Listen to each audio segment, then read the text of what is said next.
거룩하신 하나님, 참 감사드립니다. 하나님, 저는 부족하고 저는 연약합니다. 그러나 오늘 이 시간을 우리 주님이 예비하시고 계획하셨습니다.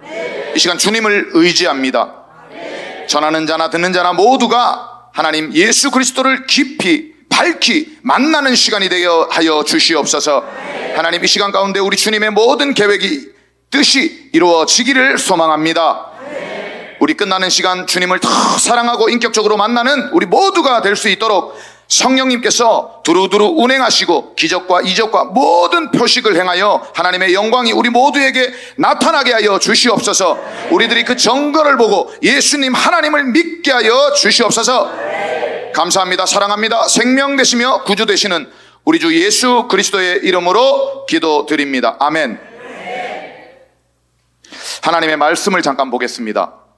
요한복음 9장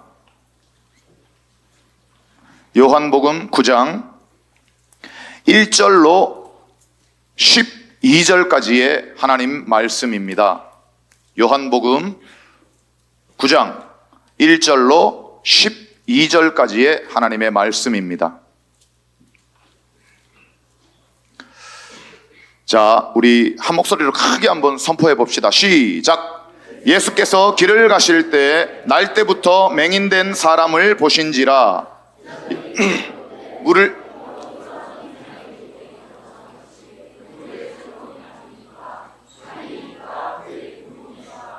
예수께서 대답하시되 이 사람이나 그 부모의 죄로 인한 것이 아니라 그에게서 하나님이 하시는 일을 나타내시고자 하심이라.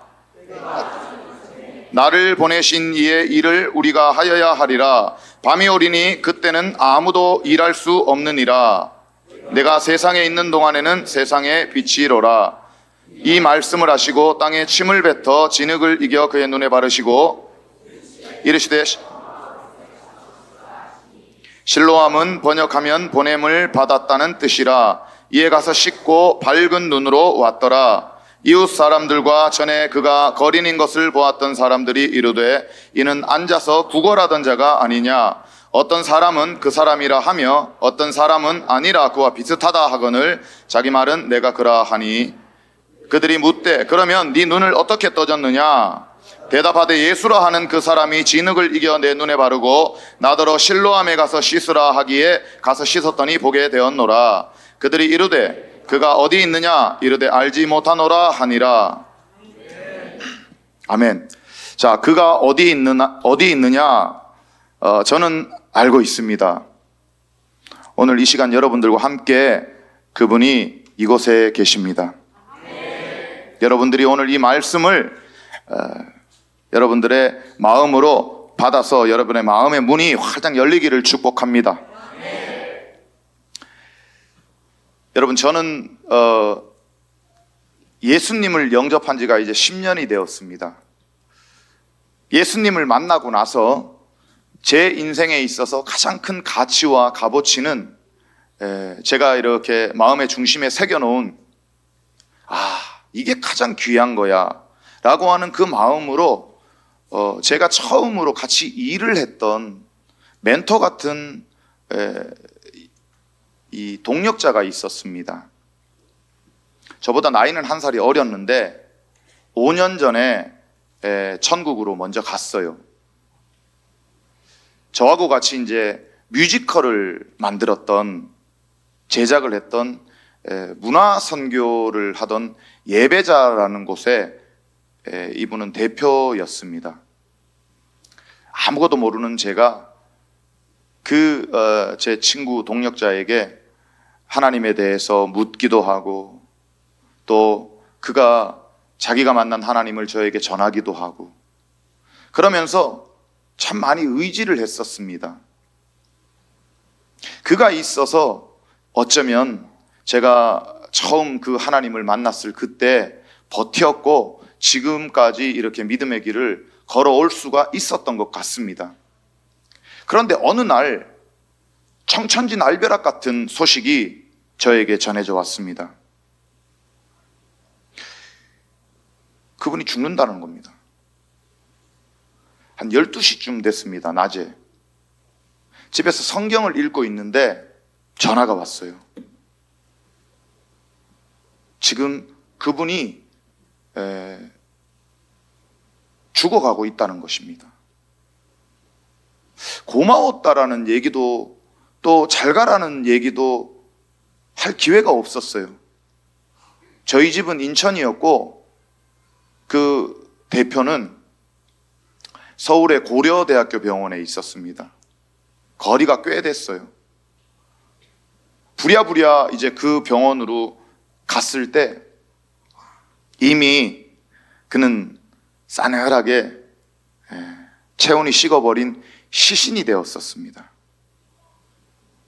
너무너무 황당했었고 도대체 그 현실을 받아들일 수가 없었어요. 왜 여러분들은 경험을 못 하셨겠지만 앞으로 이제 경험을 하시겠지만 장례식장을 가면 저쪽 한켠에 그 시신을 보관하는 곳이 있어요. 꽤 음산해요. 거기에 이제 제가 혼자 있었습니다. 그쪽에서 기다리면 이 응급실 중환자실에서 그 김 대표의 그 시신이 내려온다고 하길래 거기에 들어가서 혼자 있었습니다. 조금 있다가 오더라고요. 그리고 이분들은 빠지고 그 큰 곳에 덩그러니 불과 얼마 전까지만 해도 이렇게 대화를 하고 하나님에 대해서 비전을 나누고 또 그거에 대해서 막 우리 힘내고 열심히 달려가자 하던 이 믿음의 친구가, 동지가 말이 없어요. 제가 나이가 지금 이제 우리 안호성 목사님하고 동갑이니까 51살입니다.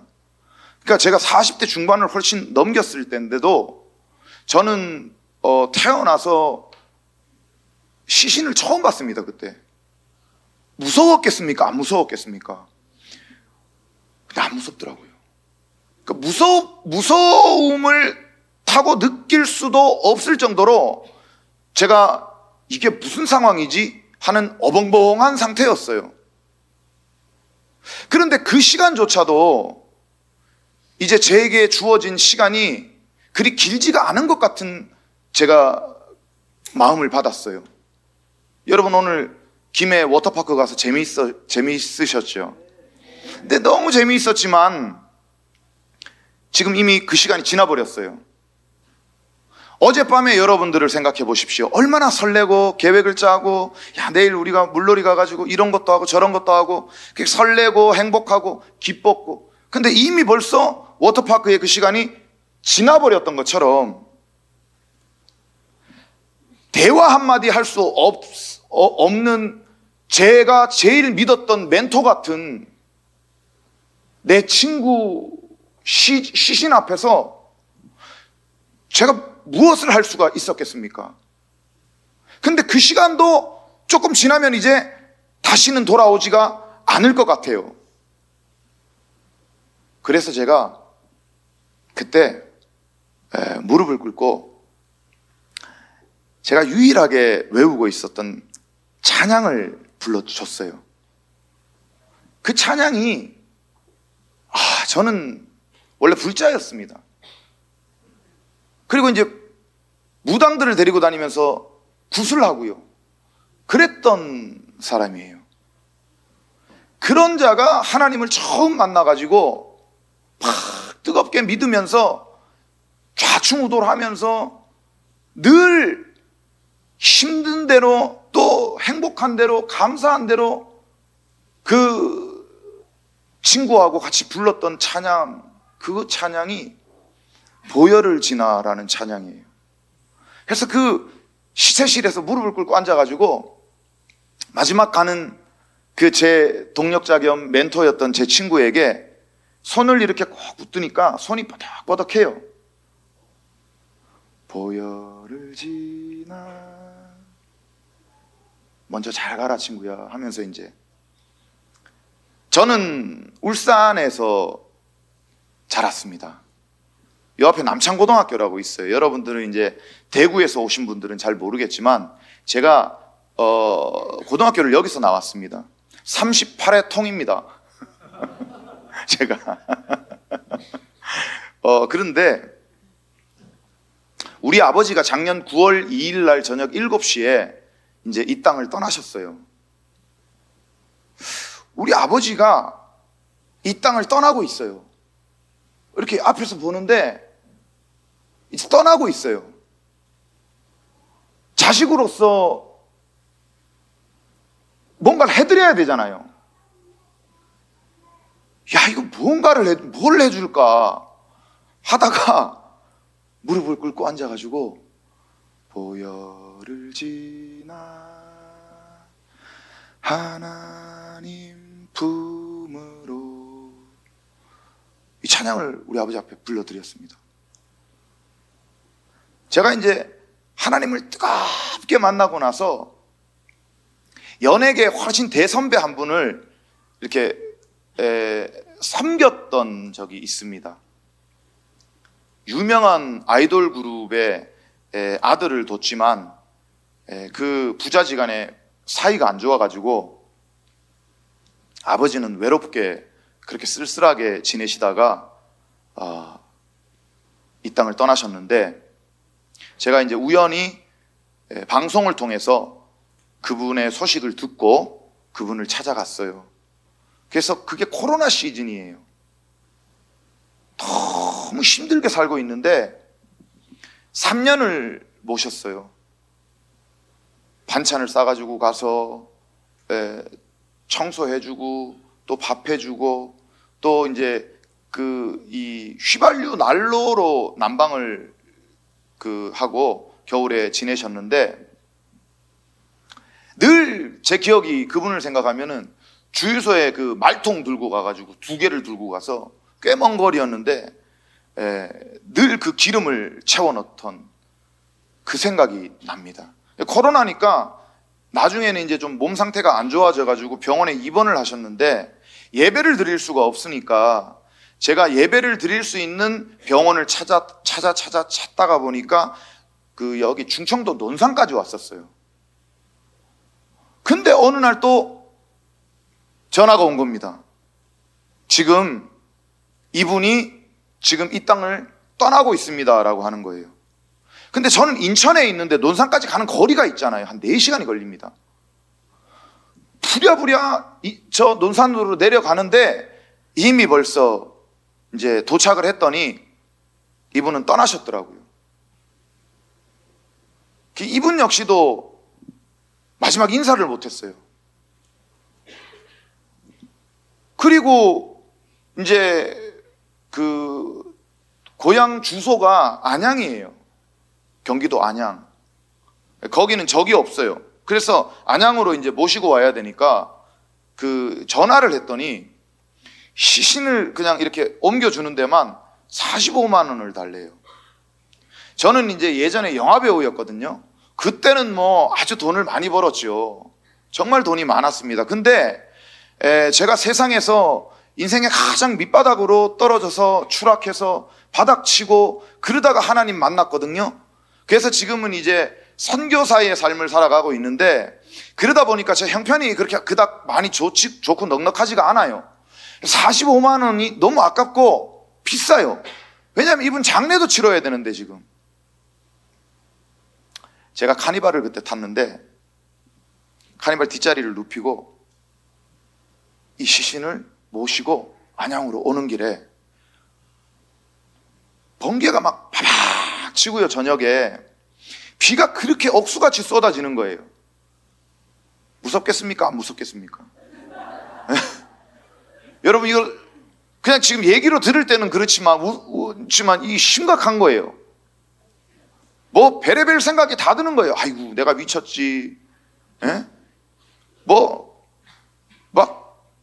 그래서 무서워서 부르기도 하고, 또 이분에게도 마지막 이분이 떠나는 그 길에 이분 집에 갔을 때 늘 제가 청소를 하면서도, 늘 같이 예배를 드리면서도, 늘 복음을 전할 때 보혈을 지나를 이분께 불러드렸거든요.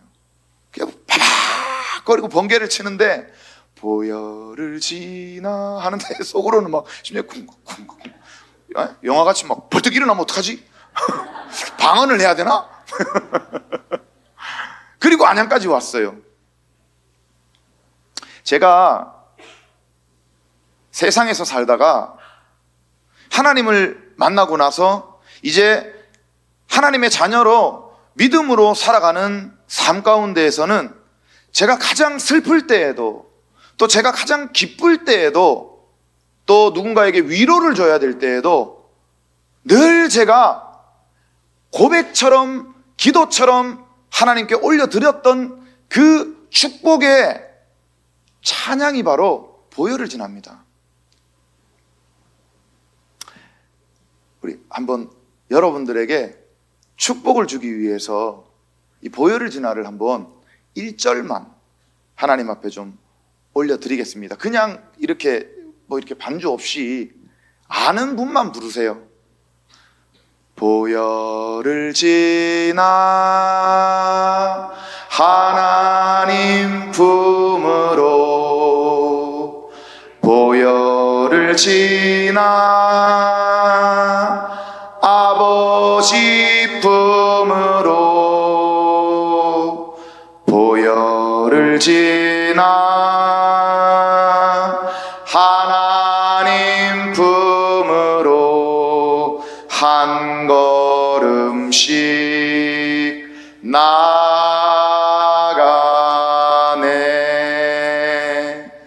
존귀한 주보혈이 내 영을 새롭게 하시네. 존귀한 주보혈이 내 영을 새롭게 하네. 아멘. 사랑합니다. 저는 이렇게 하나님께 곡조가 있는 기도를 올려드렸고, 너무 기쁘게 이 찬양을 받으신 하나님이 응답은 여러분에게로 쏟아 부어 주시기를 축복합니다. 저희 아버지가 작년 9월 2일 날 이제 이 땅을 떠나셨는데 암이셨어요. 암 환자들은 하나같이 어쩜 그렇게 마지막에, 그러니까 떠나시기 전에 극한의 고통을 느끼는지 모르겠습니다. 마약 중에 가장 성분이 센 거를 맞았는데도 견디고 참지를 못하시더라고요. 저희 아버지는 애지간하면 아프다는 얘기도 안 합니다. 제가 어린 시절에 제 기억은요, 아무리 아프고 밤새도록 앓다가도 새벽에 5시면 딱 일어나요. 평생을 노가다를 하셨는데 하루를 안 쉬고 그렇게 소처럼 일하셨거든요. 근데 그런 분이 견디지를 못해요. 이 눈이 튀어나올 것 같더라고요. 으악 하는데 그 고통이 눈이 튀어나올 것 같아요. 저희 집은 이제 다 불자 집안이에요. 불교. 그리고 저만 지금 하나님을 믿고 있고, 저희 어머니가 저 때문에 영향을 받고 전도를 받아가지고 예수님을 영접하고 또 이 물맷돌 교회의 성도였습니다. 지금은 몸이 불편해서 제가 이제 인천으로 모시고 올라갔는데, 그 나머지 이제 우리 동생들 2명하고 우리 아버지는 믿지를 않았어요. 우리 아버지가 떠나는 날 저녁에 으악 하는데 우리 동생들이 얘네가 보니까 멘붕이 오려고 그러는 것 같더라고요. 왜냐하면 부모잖아요. 아버지가 지금 아파가지고 으악 하고 있어요. 그런데 얘네가 할 수 있는 게 아무것도 없으니까 얘네가 멘붕이 오려고 하는 거예요.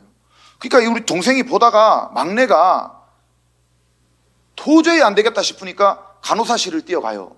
그래가지고 간호사실에 가가지고 우리 아버지 좀 어떻게 해달라고, 진통제 좀 놔달라고, 그 마약 그거 제일 센 거 좀 놔달라고요. 너무나도 고통스러워 하십니다. 근데 간호사가 하는 말이, 조금 전에 놔드린 그 주사가 가장 센 겁니다. 이제 더 이상 어떠한 것도 듣지를 않습니다. 그게 제일 센 거예요. 더 맞았다가는 일납니다. 콤마로 들어가 버립니다. 그래서 안 됩니다. 그러니까 우리 막내 동생이나 둘째가 얼마나 얘네가 이 멘탈이 나가버렸겠어요. 아무것도 할 수 있는 게 없으니까요. 그런데 우리 막내가 참나 그럴 때는 어디서 난 믿음인지는 잘 모르겠지만 그래도 뭐 평상시에 제가 이제 늘 씨를 뿌리니까 형님아 어떻게 좀 해봐라, 기도 좀 해봐라, 형님은 선교사고 목사잖아 그러더라고요. 그래서 제가 뒤에 이렇게 가만히 서 있다가 그래? 그럼 내가 기도를 한번 해볼게. 그리고 우리 아버지 옆으로 딱 가서 머리에 손을 얹고 간절하게 기도를 했어요. 뭐라고 기도를 했느냐면 하나님, 나 같은 놈을 살리셨잖아요. 나는 정말 쓰레기 중에 쓰레기였고 죄인 중에 괴수였고 나는 그렇게 악한 놈이었는데 나 같은 놈을 회심을 시키고 가던 길을 돌이키게 하고 나 같은 놈을 만나주고 나 같은 놈을 주의 종으로 세웠지 않습니까? 그 하나님은 시퍼렇게 살아계신데 지금 이 순간에 나를 만난 그 하나님, 나하고 함께 하시는 그 하나님이 우리 아버지, 만약에 아버지를 데려가시는 게 하나님의 뜻이라면 우리 아버지의 영혼을 하나님 앞에 올려드리겠습니다. 단지 우리 아버지에게 온전한 정신을 좀 주십시오. 그래야 우리 아버지가 이 땅을 떠날 때 아름답게 마지막 정리를 하고 주님 만날 준비하고 그렇게 맨정신에 회개할 거는 철저하게 회개를 하고 그리고 아름답게 주님을 만날 수 있지 않겠습니까? 그리고 이 믿지 않는 이 두 동생들이 옆에서 보고 있는데 하나님, 내가 주의 종인데 내가 이렇게 간절하게 기도할 때 내 아버지한테도 이 기도가 응답이 안 온다면 내가 앞으로 남은 날, 남은 세월 동안 몸이 아픈 하나님의 자녀들 손에 머리 얹고 나는 도저히 기도할 자신이 없습니다. 그러니 하나님, 시퍼렇게 살아계신 거 제가 압니다. 하나님, 제발 우리 아버지 고통도 붙들어 주시고 온전한 정신을 잠깐이라도 허락해 주십시오. 그리고 깨끗하게 이 땅의 것 모든 걸 아름답게 정리한 다음에 주님을 아름답게 만날 준비를 좀 시켜주십시오. 내가 더 생명을 걸고 이 종의 길을 걸어가겠습니다. 어떻게 됐을까요?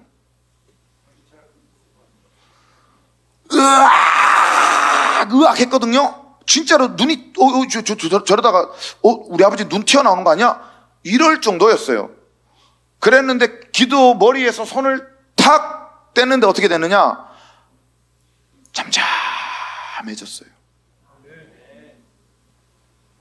우리 막내가 나는 몰랐는데 눈이 돌아갔더라고요. 여러분, 의학도 과학도 손을 쓸 수 있는 방법이 없었어요. 그러나 주의 종은 손을 썼잖아요. 예? 의사도 손을 썼거든요. 이거 안 됩니다. 과학도 손을 썼거든요. 제일 센 거를 맞았는데도 안 들었는데 하나님의 자녀가 손을 얹고 손을 썼더니 하나님께서 응답을 하신 거예요. 우리 막내가 눈이 돌아갔어요. 진짜로. 저는 몰랐어요. 정신이 없어서. 근데 화장터에서 얘가 심각하게 고민을 했더라고요. 그 장례 3일 동안. 그리고 제 아내한테 와가지고 조용히 이렇게 얘기를 했대요.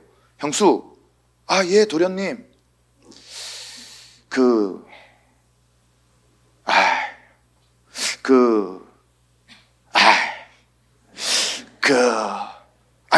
뭐예요? 뭐 혹시 기분 나쁜 거 있어요? 그게 아니라 내가 볼 때 하나님이 진짜 살아계신 것 같습니다.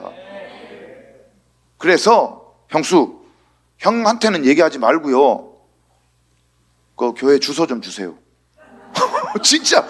왜냐면 내가 이게 분명히 내 눈으로 봤대요. 자기가 줄담배를 한 3가지를 피면서 고민을 했대요. 아닐 거야. 아닐 거야 했는데 그게 아닌 거예요. 아니야, 이거는 에이 하는데 아니야, 이거 뭐가 있어. 그래서 우리 막내가 결론이 뭐냐면 내가 가서 눈으로 확인을 해봐야 되겠다. 사실은 그렇게 마음의 문이 조금 열려버리니까 그때부터는 이제 이 믿음이 막 그 소양강댐 물 터지듯이 빡 밀려 들어가 버린 거예요. 그때서야. 그게 뭐겠습니까? 그렇지, 맨날 인간 같지 않던 저 개차반 같은 우리 큰형이 아니 어떻게 저렇게 살아? 거기까지 간 거예요. 그지? 이건 진짜 이건 아니야. 그러면서 우리 막내가 죽었다가 깨어나도 막 저주를 퍼붓고 그러다가 믿음이 들어가 버렸어요. 제가 이 말씀을 왜 드리느냐 하면 여기에 오늘 앉아있는 여러분 가운데에도 여러분들이 인정을 하든 마음의 문을 열든 안 열든 오늘 여러분들은 기적을 경험하고 하나님을 체험하고 그리고 반드시 하나님을 만날 겁니다. 그 축복이 여러분들에게 쏟아 부어질 거예요. 이 물맷돌 교회는, 이 예배당은 그런 곳입니다. 여러분은 낚인 겁니다. 축복합니다. 우리 아버지가 어린 시절에 저 울산에 도시가 이렇게 내려다 보이는 높은 산이 있었어요. 지금은 없어요. 거기가 이제 다 밀리고 아파트가 들어가가지고 신도시가 되어버렸습니다. 그 산으로 우리를 이렇게 데리고 올라갔었어요. 저와 제 동생을. 한참을 우시더라고요. 그랬더니 도시의 그 불빛들이 내려다 보였는데 아주 어렸던 저를 이렇게 보고 아들아 미안하다. 예? 아니 아버지 뭐가요? 나는 진짜 열심히 일했다. 소처럼. 그렇죠. 그런데 저 수많은 불빛들 가운데에서 왜 내 집 한 칸이 없냐? 왜 너희들 공부방 하나를 못 만들어줬냐 내가. 내 신세가 참 왜 이렇지? 공부방도 하나 못 만들어주면서 공부를 하라고 그렇게 닥달을 했던 이 아버지를 용서해줘. 미안하다 아들아. 너희들한테 진짜 미안하다 하면서 그 울산이 내려다 보이는 그 산 중턱에서 그렇게 엉엉 울더라고요. 어린 제 마음에 그냥 확 꼽혀버렸습니다. 여기에 그냥 들어와가지고 그 아버지의 저희들한테, 자식한테 한 고백이 누군가 대상은 없지만 절규와 외침같이 제 마음에 받아들여지는 거예요. 아버지의 절규. 왜 안 되지? 이 울산 시민 중에 가장 소처럼 열심히 일했는데 잠도 못 자고 밤에 나와서 밤에 들어가고 그렇게 죽기 살기로 일을 했는데 왜 이 아이들 공부방 하나가 없고 내 이름으로 된 내 집 한 칸이 없지? 하는 그 처절한 절규 같았어요. 그래서 제가 그 어린 나이에 뭐라고 결단을 하고 다짐을 했냐면 나는 반드시 성공을 해야 되겠다. 그래서 우리 아버지한테 저 불빛 안에서 가장 크고 화려한 집을 내가 사드려야 되겠다. 난 반드시 성공을 할 것이다. 저 불빛들, 반짝반짝거리는 저 불빛들 가운데 최고로 아름다운 불빛, 저 불빛이 새어나는 곳은 내 집이야. 내 것이야. 난 그 인생을 살겠다. 여러분들 가운데에도 여러분들의 가치관이 이제 서서히 세워지고 있을 거예요. 삶을 살아가면서 가장 중요한 것들이죠. 가장 우선순위 1순위에다가 놓는 것들. 뭐 그게 좋은 고등학교가 될 수도 있고, 뭐 또 고등학교 다니는 언니 오빠들은 내신 1등급을 받는 걸 수도 있고, 수험생들은 좋은 대학 가고 가치관이 있습니다. 어둠이 뭔지 아십니까? 어둠? 어둠을 몰라요, 선교사님. 우리 바보로 하시나? 어둠에 대한 정의를 제가 어느 날 한번 해봤어요. 어둠이란, 어둠이 뭘까요? 깜깜한 거? 잘 들으세요, 여러분. 어둠의 정의는 보이지가 않는 것입니다. 볼 수가 없는 거. 그러니까 상태인 거죠. 보지 못하는 상태, 볼 수가 없는 상태, 이것이 어둠입니다.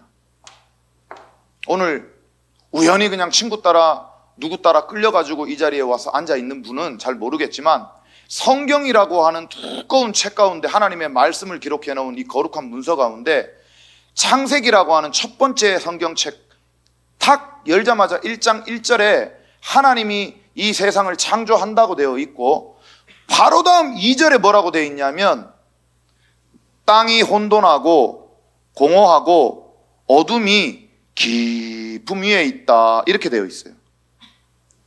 그 다음에 3절에 뭐라고 되어 있냐면 그 하나님 창조주께서 빛이 있으라 하니까 빛이 있었다, 이렇게 되어 있어요. 제가 이 말이 뭔지를 어떻게 알았겠습니까? 늘 무당들 끌고 다니면서 굿하고 그냥 기받고 그냥 성공해야 되니까. 왜? 아까 봤던 그 울산 시내에서 제일 화려하게 반짝거리는 좋은 아름다운 것, 거기가 내 것이 되어야 되고 그것이 나한테는 성공이었고 나는 그거를 위해서 내 삶을 투자를 했거든요. 그러기 위해서 수단과 방법을 가리지 않았어요. 나의 가치관이 그렇게 형성이 되어버린 것입니다. 그런 제가 이러한 기록에 이러한 말씀을 어떻게 알겠어요? 그런데 오늘 본문 있잖아요. 눈이 가려진 이 맹인, 전 그냥 눈 뜬 줄 알았어요. 의학적으로 안 되는 거를 하나님이 하시지, 그럼 우리 아버지도 그렇게 했듯이, 전 그냥 이건 줄 알았어요. 그런데 오늘 여러분들을 만날 준비를 하면서 제가 그냥 팅카팅카 하다가 왔겠습니까? 여러분, 이 울산 물맷돌 교회는 보통의 교회가 아니에요. 대한민국을 깨우고 전 세계를 흔드는 주의 종이 있는 교회예요. 그리고 성도들, 열방을 기도하는 성도들이 있는 교회고, 거기에 여러분들을 초대하고 하나님께서 저를 세우시는데 이게 보통의 일이겠어요? 그러니 저는 얼마나 금식을 하고 기도원에 올라가 가지고 하나님 앞에 무릎을 꿇었겠습니까? 눈을 뜬 거예요. 맹인은 눈을 떴잖아요. 우리가 이 땅에서 가장 중요하게 생각하는 가치관, 전 세계 인구가 한 80억쯤 된대요, 이제. 그 80억들의 가치관은 다 달라요. 그러나 도덕적으로, 윤리적으로 인간들끼리 이렇게 정리해 놓은 질서 가운데에서는 어떤 프레임이 있어요. 이런 것이 이제 좋은 가치관, 이런 것이 으뜸, 뭐 이렇게 나누어져 있습니다. 거기에다가 내가 이렇게 기준을 재는 거겠지요. 이 모든 것들이 어느 순간에 보니까 보지를 못하는 상태하고 똑같더라고요. 그래서 보지를 못하면 어떻게 되느냐? 혼돈이 혼란스러운 거예요. 평화가 없는 겁니다. 그러다 보니까 공허한 거예요. 인생을 왜 살아야 되는지도, 내가 왜 이거를 해야 되는지도, 내가 왜 대학을 가야 되는지도, 내가 왜 부모님께 칭찬을 받고 뭐를 하려고 내가 이 학원을 다녀야 되는지, 그거에 대해서 그냥 나는 늘 다람쥐 쳇바퀴 돌듯이, 그거를 어둠이라고 탁 어느 순간에 하나님께서 이거를 나누라고 하시는구나. 제가 이제 여기 38기 짱이라 그랬지 않습니까? 통, 울산말로 통. 그 시절에 제가 이제 지금하고는 다르죠. 지금 MZ 조폭 이렇게 하더라고요. 그때는 그냥 조폭 이렇게 불렀는데, 저는 아주 어린 나이 때부터 조폭 생활을 했거든요.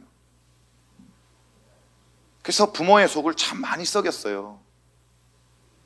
근데 제가 그 생활을 접고 그만두게 된 계기가 어떤 계기가 있었냐면 제 친구가 한 명이 있었는데 얘는 넘사벽이에요.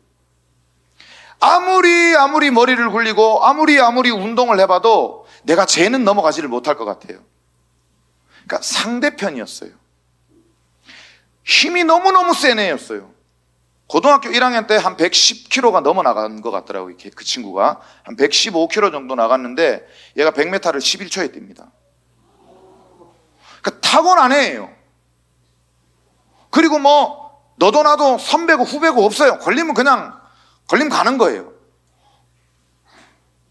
근데 상대편이었잖아요. 근데 늘 혼자 이쪽으로 와요. 그럼 얘를 상대를 해서 쫓아서 돌려보내야 되는데 너무너무 버거워요. 나는 저 아름다운 불빛 가운데 최고로 아름다운 불빛에 거기에 소유주가 되어야 되고, 그러기 위해서는 수단과 방법을 가리지 않고 성공을 해야 되는데, 나는 여기에서 그러려면 커야 되는데 얘는 넘사벽이에요. 두사부일체라는 영화가 있어요. 예전 영화인데 아직도 뭐 유튜브에 보면 이 짤들이 참 많이 돌아다닙니다. 그 제 캐릭터가 대가리였는데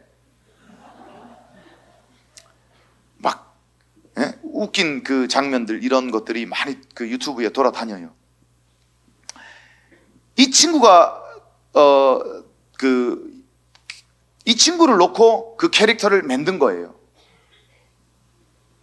저에게는 넘사벽이에요. 와, 쟤는 감당이 안 된다. 그래서 결국에는 제가 포기를 한 겁니다. 걔가 내 앞을 가로막고 있어요. 내 출세길을. 얘를 넘어가야 되는데 도대체 넘어갈 재간이 없어요. 걸리면 그냥 뭐 다 그냥 별나라 꿈나라로 가는 겁니다. 어떻게 그걸 감당합니까? 그래서 제가 떠나버린 겁니다. 그러니 저한테는 그 중고등부 한창 질풍노도의 시기에는 힘 그러면은 사실은 가치관적으로 최고지 이런 그렇게 판단하고 인정할 수 있잖아요. 그런데요, 여러분, 그렇게 세고 그렇게 강한 것 같은 그 제 친구가 자꾸 이런 얘기를 하니까 이거 의도치 않은 건데, 제 친구들 중에 가장 먼저 이 땅을 떠났어요.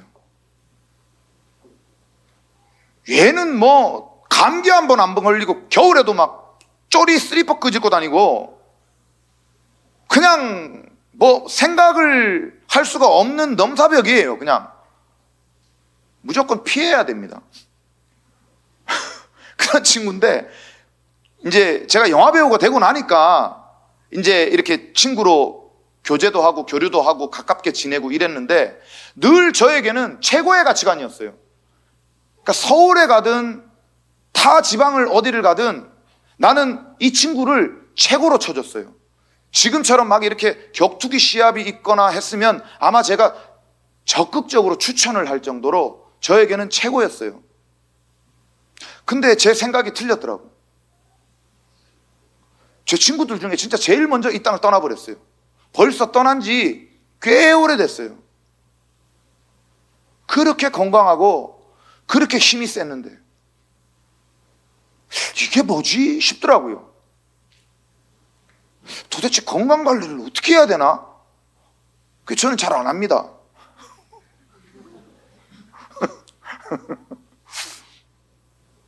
그렇더라고요. 우리 아버지 아까 조금 전에 얘기를 했지만 집에 대해서 그래서 제가 굉장한 집착이 있었어요. 그래서 성공의 조건 중에 으뜸과 1번이 첫 번째 우선순위가 뭐였냐면은 집이었어요. 그래서 제가 이제 어떻게 하다가 연극과를 들어갔어요. 여기 부산예대라고, 부산예대 연극과에 잘 찍었죠. 제가 쇠복이 있나 봐요. 미달이야, 미달. 포기하고 집에서 누워가지고 잡고 있는데 그때는 핸드폰이 아니에요. 집 전화예요. 드르르르 오는 거예요. 그래서 짜장면을 시켜가지고 중국집에 전화 오는 줄 알고 받았어요. 그랬더니 등록금을 내래. 그래서 그냥 부랴부랴 등록금을 내고 들어간 데가 부산예대인데, 연극과. 거기에 제 후배가 요즘 저 예능에 많이 나오더라고요. 김광규예요. 네, 나이가 많이 돼서 전 교수님인 줄 알고 한 반 학기 인사하고 다녔더니 OT를 갔는데 후배더라고. 어쨌든 여기 부산예대 연극과를 들어갔을 때 저는 이 동문들에게 살아있는 전설이었습니다. 제가 목숨을 걸었어요. 대충 하는 게 없었어요. 새벽 5시 반에 일어나서 저희 학교가 대연동이라는 곳에 있는데, 이를테면 부산에 가면 해수욕장이 2군데가 있잖아요. 해운대도 있고 광안리도 있고. 저희 학교에서 광안리까지가 한 6km 정도 돼요. 6km 거리가. 그러니까 아침마다 이 왕복 12km를 뛰었어요. 제가 5시 반에 1년을 체력. 택시 기사들이 어떻게 소문이 났냐면, 부산예대에 가면은 미친 사람이 하나가, 젊은이가 돌아다닌다고.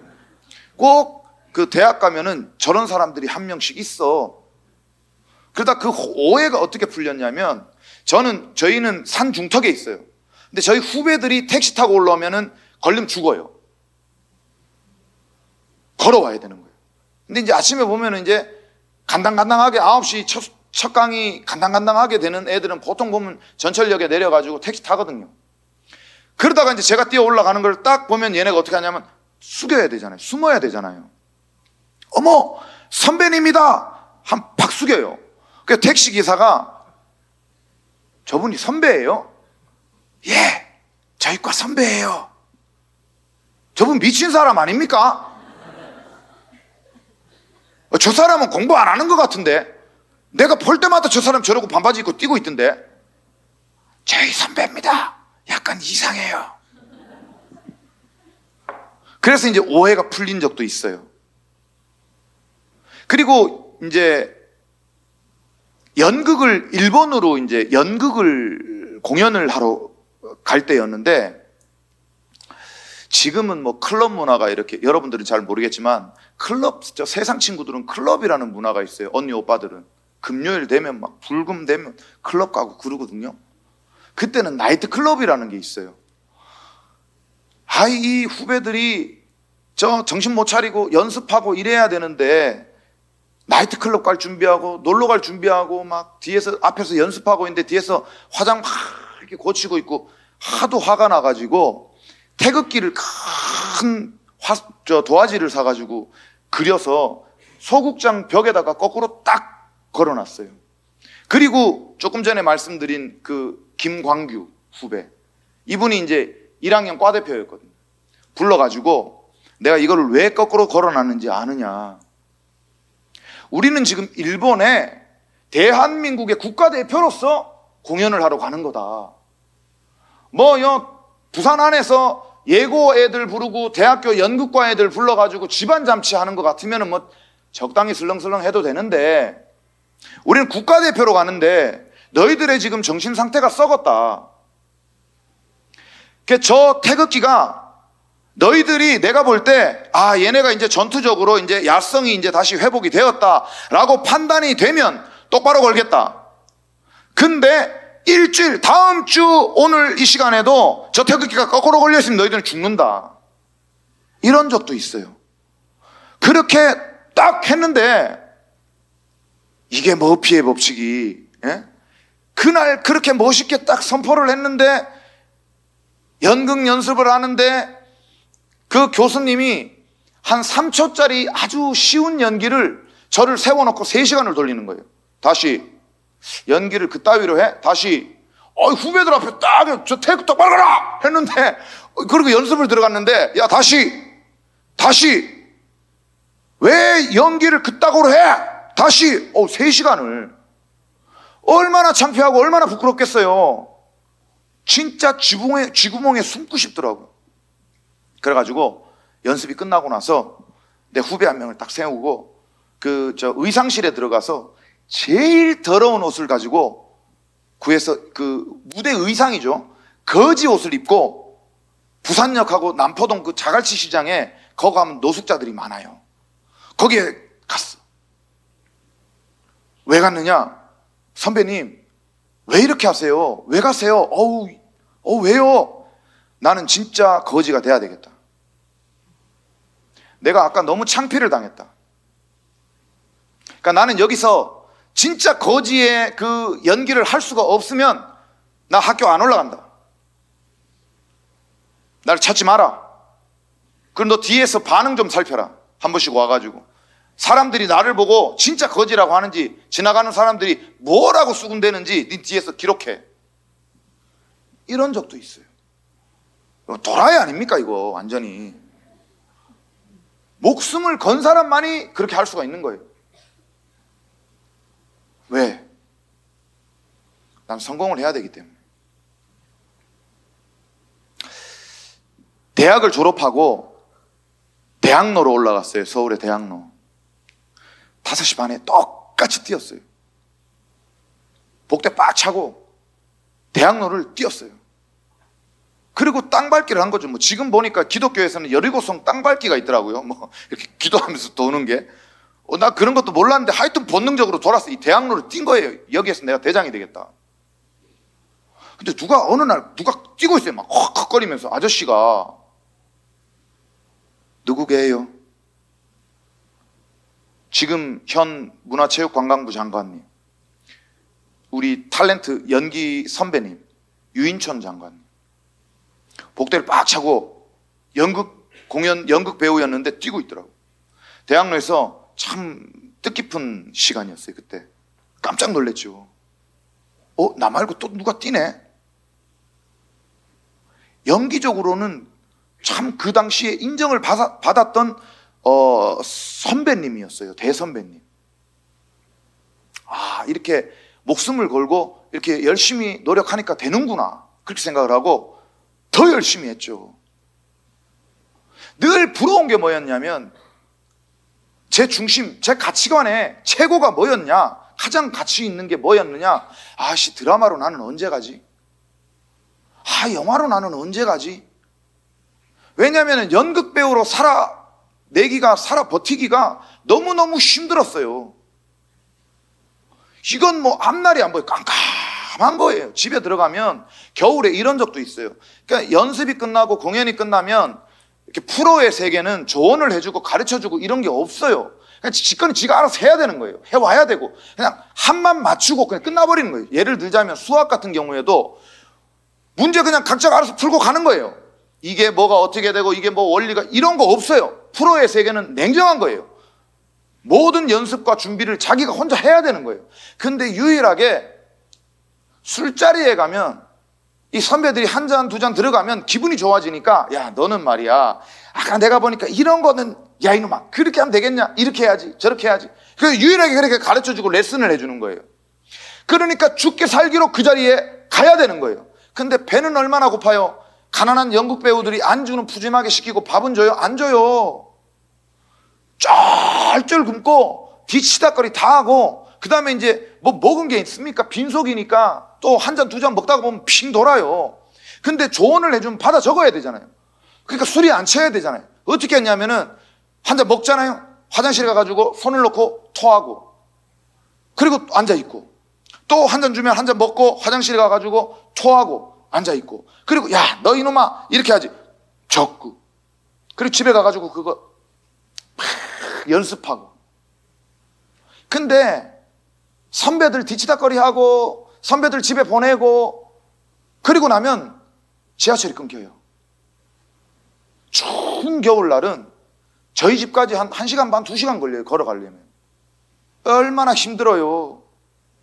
근데 성신여대를, 서울에 가면 성신여대라고 있는 거기를 지나야 돼. 거기는 포장마차는 왜 그렇게 많아요? 또 오뎅 국물 냄새하고 우동 냄새하고 막 미치는 거예요. 배가 고파서 막 꼬르륵꼬르륵거리고 이 배 안에는 난리가 난 거예요. 막 그때 목표는 딱 하나예요. 집에 가서 뜨뜻한 물에 샤워하고 라면 계란 탁 넣어가지고 비벼 라면 끓여서 먹고 밥 집어넣어서 밥 말아 먹고 뜨뜻한 아랫목에서 자야 되겠다. 이러고 2시간 걸어가요. 근데 집에 딱 들어갔는데 이렇게 문을 탁 열고 탁 들어가잖아요. 또 어이? 다시 툭툭 스위치 어이? 툭툭 쫙 올라오는 생각이 뭐겠어요? 끊겼다. 지금 생각이 나는 게 12,000원이에요. 12,000원. 이 12,000원을 못 내가지고 도시가스 끊겨버리고 전기 끊겨버리고 얼마나 2시간을 오토로토 떨면서 왔어요. 이 가스가 안 들어오니까 라면도 못 끓여 먹고 이 냉골에 어떻게 자요? 가슴이 터질라 그러더라고. 반지하인데 죽을 것 같아가지고 살려고 밖으로 뛰어나갔어요. 그래서 하늘을 올려다보면서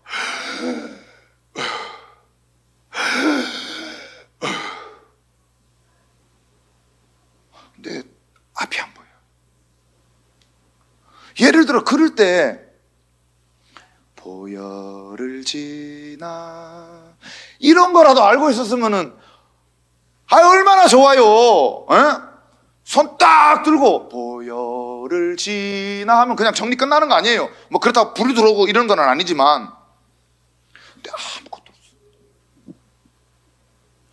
그때는 최고가 뭐예요? 부러운 게 우리 선배들은 진짜 찌질이들이야. 술자리에 앉아있으면 그 사람은 믿을 대상이 아니에요. 하나님만 믿으세요. 우리를 쭉 앉혀놓고 먼저 방송 텔레비전으로 영화로 넘어간 선배들을 그렇게 뒷담화를까요? 우리는 아티스트야. 그래서 우리는 장인들이야. 장인들. 저것들은 딴따라야. 저것들은 엔지니어야. 저것들은 돈에 예술을 판 것들이야. 우리는 절대로 이 대학로를 벗어나고 대학로를 배신하면 안 돼. 알았어? 예! 그 다음에 보면 없어. 이분 어디 노가다 뛰러 갔나? 돈 벌러 갔나? 영화에 나오고 있더라고. 단역으로. 그렇게 빡 하던 사람이 예 이러고 찌질하게. 배신감. 그러면서 나는 드는 마음이 뭐겠어요? 나는 언제쯤 저렇게 텔레비전에 나올 수 있을까? 나는 언제쯤 저렇게 영화에 내가 나올 수 있을까? 여기 울산에 삼산동이라고 있는데 KBS 방송국이 있어요. 제가 20살 때 서울에 올라갈 때 거기서 제 친구들 모아놓고 큰 소리를 빵빵 쳤거든요. 두고 봐라. 내가 금이 환영할 거다. 얘네가 심각하게 내가 잠깐 모여봐라 그랬더니 무슨 일이 터진 줄 알고 팍 뛰어왔다. 그때 이제 삐삐 여러분들 뭔지 모르겠다. 하여튼 뭐 연락 수단이 있었는데 그걸로 이제 파리파리는 뭐냐 급한 거예요. 파리 이거는 뭐야? 진짜 급한 거예요. 그게 막 왔더라고. 무슨 일이냐? 그러더라고. 그래서 내가 참 KBS를 그렇지 KBS 방송. 그때 당시 내가 나 이제 서울 간다. 나 이제 연예인이 돼야 되겠다. 난 배우가 돼야 되겠다. 다 가더라고. 아이 진짜 그러고 다 가더라고. 한 명이 남아있더라고요. 난 널 믿는다고. 근데 얘는 아무 생각이 없는 애예요. 인생에 어떤 뭐 생각이 없고 판단을 잘 안 해. 근데 걔 눈빛이 약간 나를 믿는 것 같더라고요. 그래서 내가 진짜 배우가 돼가지고 25년인가 30년 만에 그 KBS 홀에 뮤지컬을 하러 내려왔어요. 내가 주인공인데 그 친구 불렀어요. 진짜로.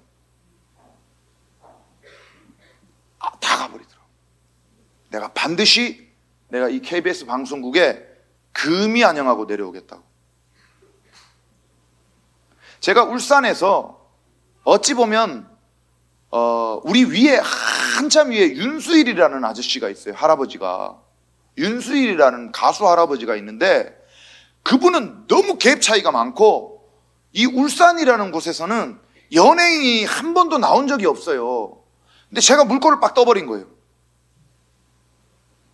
그래서 내 후배들이 그냥 서울로 쏟아져 올라와서, 야, 저런 얼굴로도 연예인이 되고 배우가 되나 보다 하고, 얘네가 자신감이 충만해가지고 막 허인국이 같은 애들 막 올라오고, 그러다가 이제 김시덕이 같은 애들도 막 섞여가지고 우리도 되나 보다 그러고, 김영철도 올라오고 막, 그들에게 용기와 꿈과 용기를 준 거예요. 제가 비전을 제시하고. 오늘도 어째 보면은 영적으로 여러분들한테 제가 먼저 가가 물꼬를 터놓고, 이제 믿음의 길을 걸어가는 그 연예계로도 물꼬를 텄지만, 오늘 여러분들한테는 이 믿음의 후배들 앞에서 믿음의 길을 물꼬를 터놓고 일로 가면 된다라고 제가 지금 알리는 것 같아요.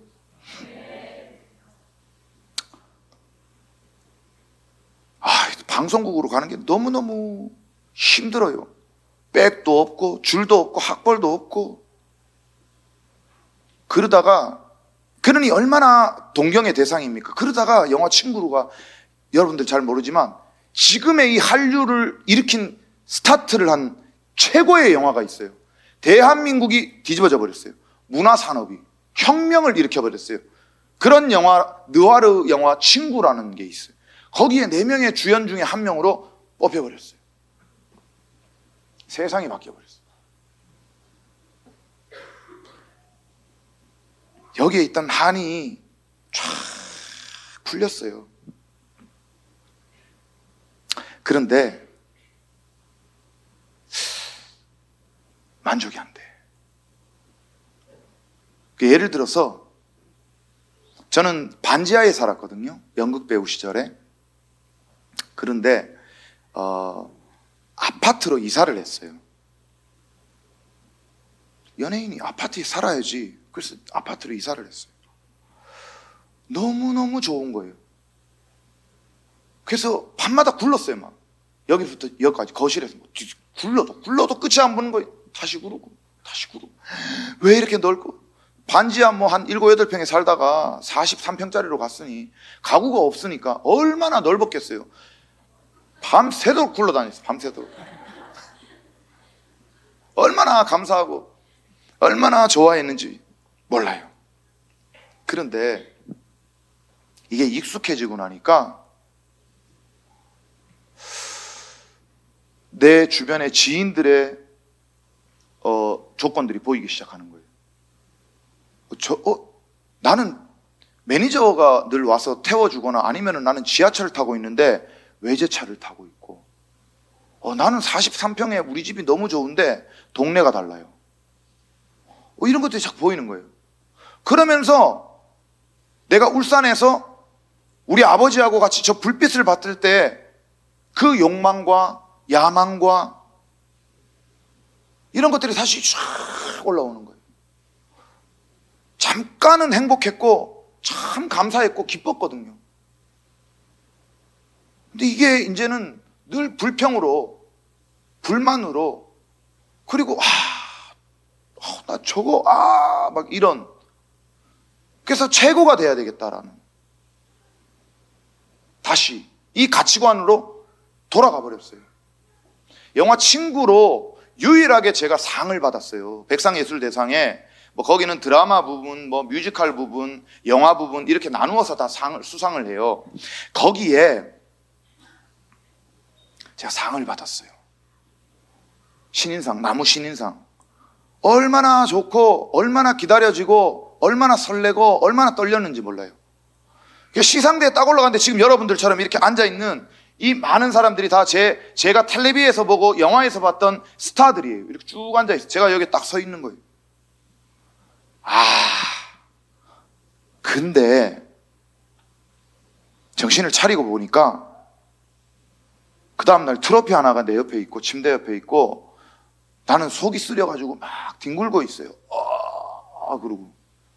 그러니까 이 설렘과 이 기쁨과 이 행복이 다시 누리고 싶은데, 트로피를 아무리 쳐다봐도, 이 트로피를 아무리 껴안고 나 어제 그거 좀 느끼고 싶은데 안 느껴져.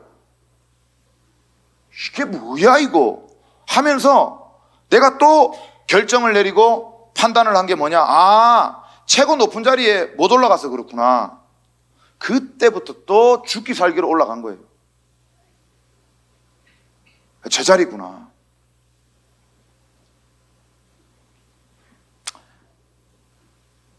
그러다가 인생의 바닥이 와가지고, 제가 2011년도에 3월 1일 날 집에 아까 한이 맺혀 있었잖아요. 그래서 한 100평짜리 집을 샀어요. 큰 집에 혼자 살았어요. 근데 사람들이 아니 혼자 사는데 왜 이렇게 큰 집을 사? 그러니까 뭔가 이렇게 좀 방어를 해야 되니까 효도하려고. 효도하려면 울산에다 사야지 왜 서울에다 사요? 그죠? 그러니까 그렇게 뭔가 남들한테 이렇게 뭔가 제시해 보여주려고는 부모님에게 효도를 하려고 이렇게 큰 집을 샀습니다. 하지만 내가 거기에 살고 싶었던 그런 집이 있었고 10년을 그런 집에서 살았는데 경매로 이걸 날려버렸어요. 2011년도 3월 1일 날 나는 길거리로 쫓겨났어요. 사람들은 나를 보면 영화배우라 그러고 막 사진 찍자 그러고 사인해달라 그러고, 아직도 나는 공인이고 유명세가 아직도 식지를 않았는데 오갈 데가 없어가 찜질방에서 잤어요. 몰래 숨어서. 아, 미치는 거죠. 주저앉아 있을 수가 없었어요. 왜? 한 번밖에 못 살아요, 인생. 이거 뭐 물릴 수도 없고, 잠깐만, 내 고등학교 시절부터 다시 돌아가자. 그렇게 할 수가 없어요. 엎질러진 물이에요. 그러니까 뭔가 이게, 야, 이거 뭐 되돌릴 수도 없고, 물을 수도 없고, 정신 차려보니까 내가 여기까지, 이 벼랑 끝까지 내몰려 버렸어요. 근데 주저앉을 수가 없어. 왜? 인생은 한 번밖에 못 살아요. 시간은 자꾸 지나가고 있어요. 근데 내가 아까 얘기했잖아요. 여러분들한테 최고의 가치관, 성공! 그 중심에 뭐, 저 울산의 저 수많은 아름다운 불빛 가운데에서 최고의 불빛, 저건 내 거야! 저거는 내 차지야. 만약에 저 아름다운 불빛, 최고로 반짝반짝거리는 저기를 내가 소유한다면 내 삶은 얼마나 행복할까? 얼마나 기쁠까? 그때 나는 만족할 거야. 두 다리 쭉 뻗고 잘 거야. 그때까지는 목숨을 걸고 달릴 거야. 수단과 방법을 가리지 않고 누군가가 내가 가는 길을 막는다면 물어 뜯어버리고 잡아 제껴버려서라도 나는 반드시 저 자리에 주인공이 되겠어. 이러고 제가 조금 전에 설명했지만 지금은 뭐 어떨지 모르겠지만 나는 진짜 살아있는 전설이었어요. 저희 후배들에게. 저 음대, 저 도자기 굽는 애들까지도 나를 알아요. 야, 저 연극과에 전설이 있는데 말이야. 그 여고 괴담처럼 이렇게 쭉 반바지를 입고 항상 뛰는 놈이 있었어. 아, 그게 누구예요, 선배님? 예? 우리 연극과가 아니라 도자기 구우면서 도자기 돌리면서. 야, 그게 누구냐면 말이야, 정운택이야. 어머 대가리요. 정말 열심히 살았거든요. 근데 찜질방에 가가지고 몰래 도둑잠 자고. 근데 거기에서 절망할 시간이 없었어요. 39은요, 40이 되면 인생이 젊음이 끝장나는 것 같더라고. 근데 51살인데도 아이 그거 아닌데 39대는 40 되면 죽는 줄 알아. 그러니까 지팡이 짚고 다니는 것 같이, 아, 내 인생은 이제 끝장났구나. 나의 젊음은 이제 say goodbye구나. 그러니까 제가 한 38, 37대 얼마나 조급했겠어요. 나의 가치관 중에 또 하나가 뭐냐면, 도가니가 아파가지고 무릎이 아파 잘 걷지도 못하는데 보르셋하고 유럽 횡단을 하면 뭐하냐 이거였어요. 아, 그럴듯하죠, 그죠? 젊을 때 싱싱할 때 아름답고 이쁜 여자 옆에 탁 태워놓고 이제 뚜껑 탁 열어놓고 막 유럽 쫙 아우토반 독일에 이런 데 막 쫙 달리면서 오빠 너무 멋있어요. 야 숨도 쉬지 마. 막 이런 이게 젊음이라고 생각했는데 집도 날려버리고 차도 날려버리고 찜질방에서 이렇게 동굴 같은 데서 숨어가지고 지내고, 그리고 내 나이는 시간은 점점 지나가고 있고, 나는 40이면 거의 뭐 이제는 젊음하고는 상관이 없는 그런 인생으로 접어들어버리는 것 같은 그런 조급함, 촉박함. 그러니 얼마나 앉아 있을 수 있겠어요? 그러니까 무당을 데리고 다니는 거라고. 우리 엄마가요, 어릴 때 우리가 아프면 늘 우리 큰엄마한테 데리고 왔어요. 우리는 울산에서 살았잖아요. 우리 큰엄마는 대구 지나서 안동에 있었거든. 병원이 빠르겠어요? 안동이 빠르겠어요? 완행열차로 안동까지 4시간 반이에요. 4시간 반. 아프면 안동을 데리고 갔다니까. 왜? 대한민국 최고로 유명한 무당이었어요. 그래가지고 이 안수기도 있죠, 목사님들. 이 안수기도처럼 우리 큰엄마는 양면이라고 손을 딱 올려놓고 아픈 부위에다가 쫙 마사지를 하고 기도하면 그때 막 벌떡벌떡 일어나고 그랬어요, 사람들이. 신기하죠? 마귀들도 권능이 있어요, 그런 거는.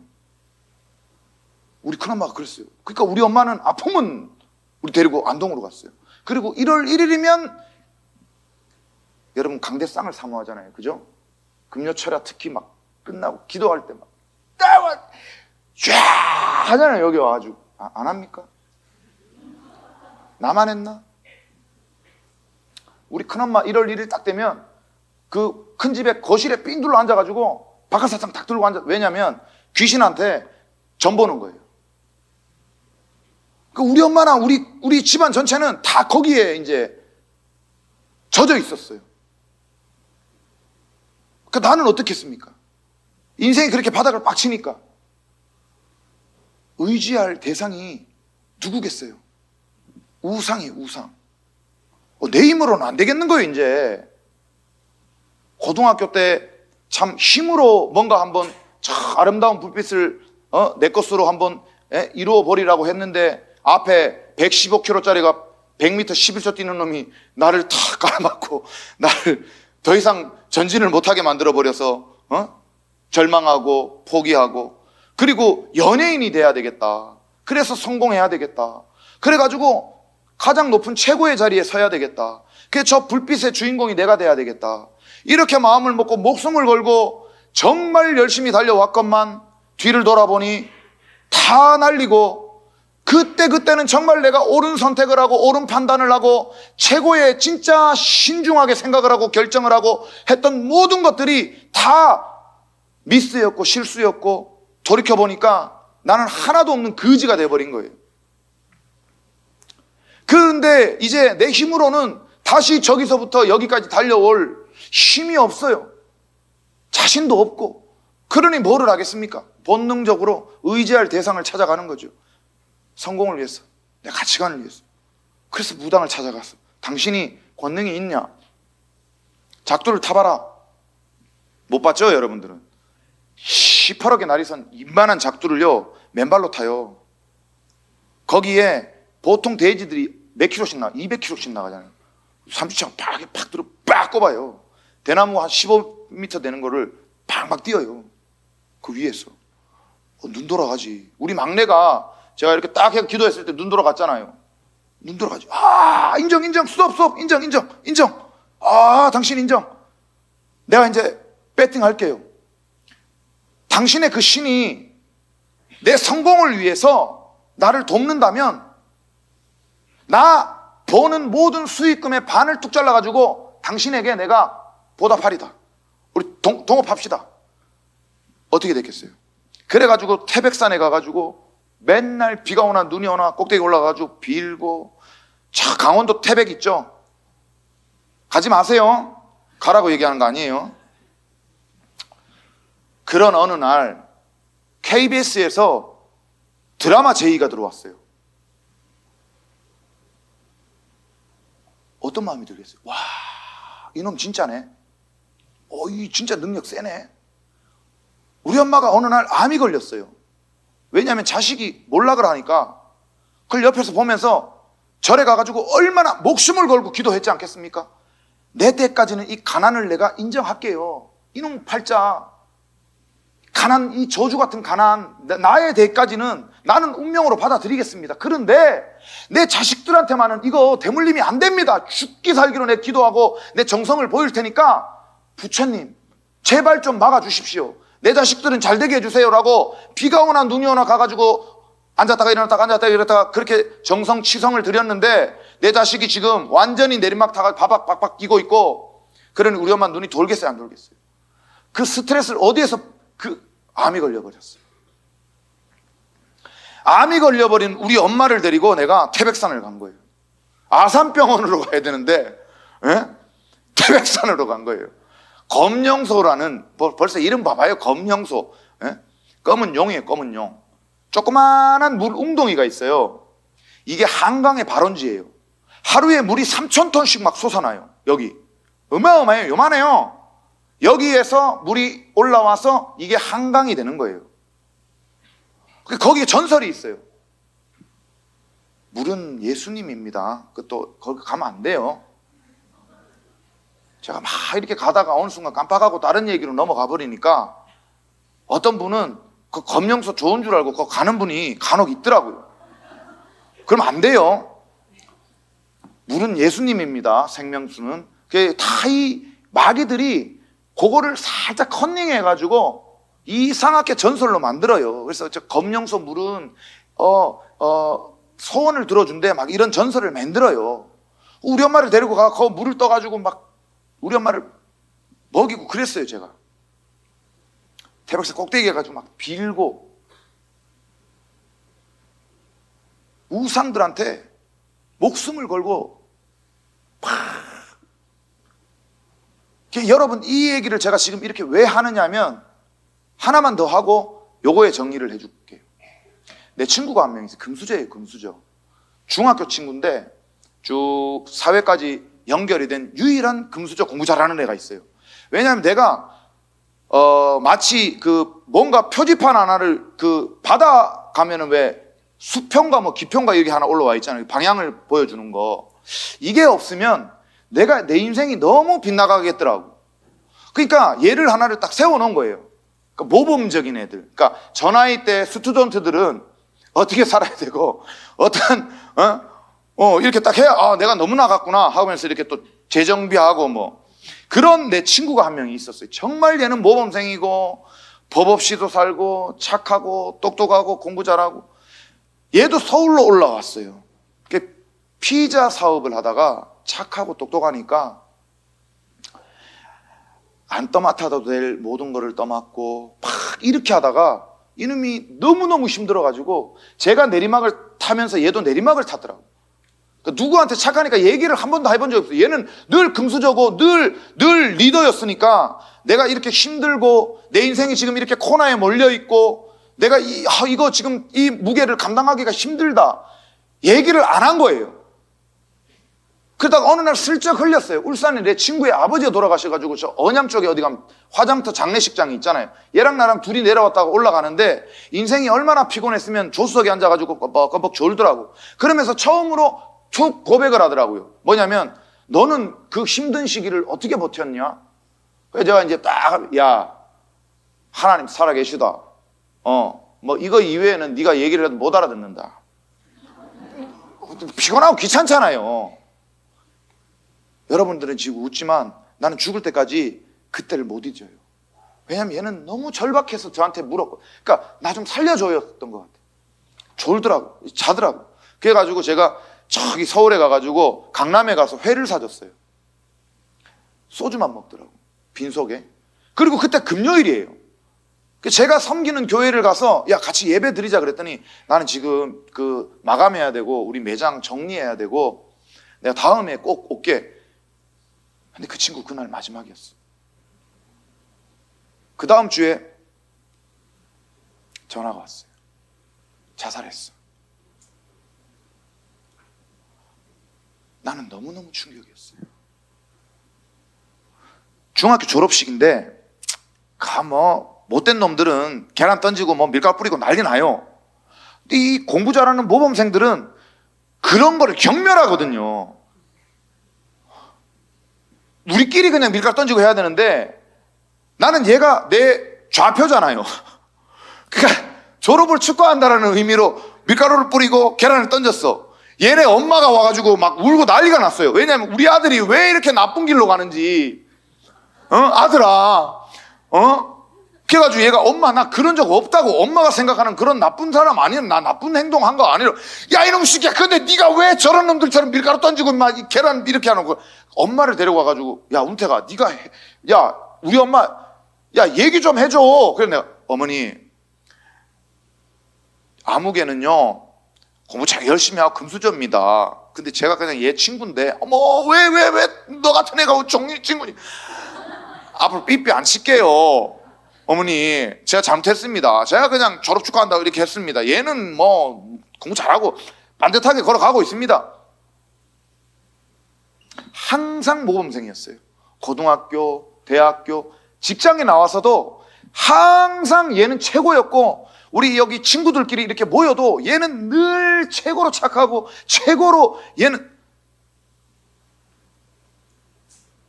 걔 지금 지옥 가 있어요.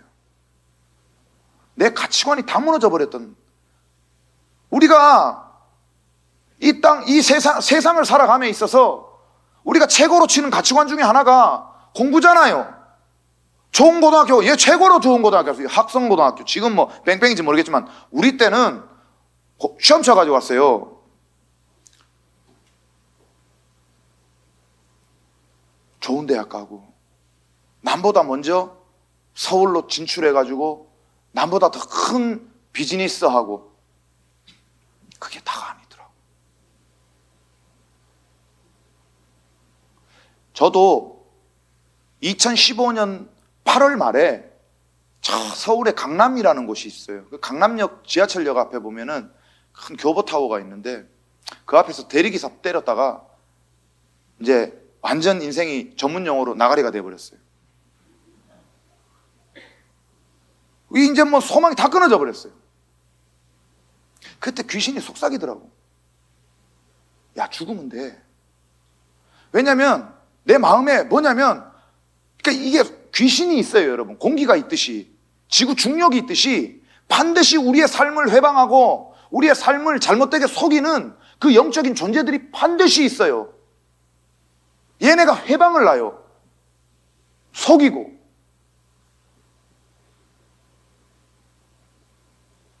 와, 내가 왜 이랬지?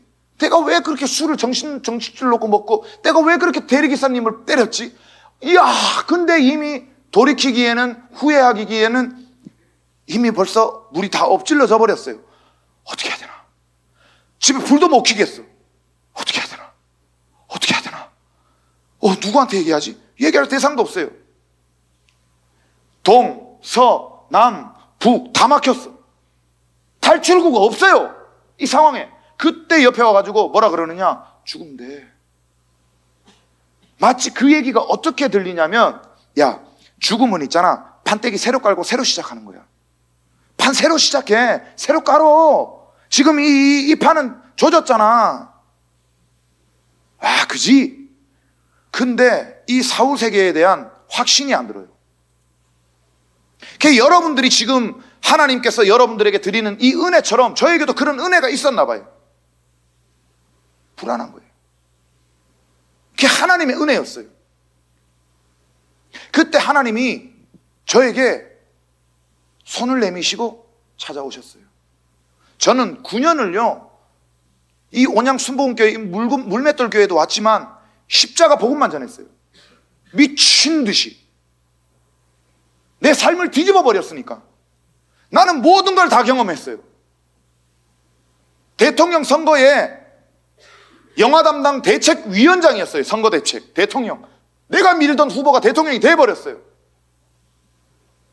청와대가 밥도 먹었어요. 해볼 거 다 해봤어요. 재벌들하고 같이 밤에 뭐 그러다가 서울역에 노숙자들 틈에 끼어가지고 거기서 잠도 잡았어요. 내가 하얏트 호텔, 신라 호텔 꼭대기에서 그 영빈관에서 밥을 먹고 상류층 사람들하고 누비던 그거를 쳐다보면서 노숙자들 틈에 끼어가지고 내가 내 인생이 지금 왜 이렇게 돼 있지? 내가 얼마 전까지만 해도 내가 저기의 주인공이었는데, 그러던 적도 있어. 나 다 해봤어요.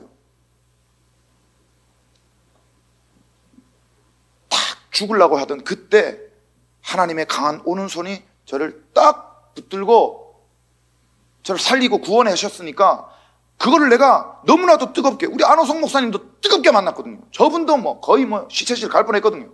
간증 들어보시면. 우리 과예요. 그 9년을 이렇게 얘기하고 다녔어요.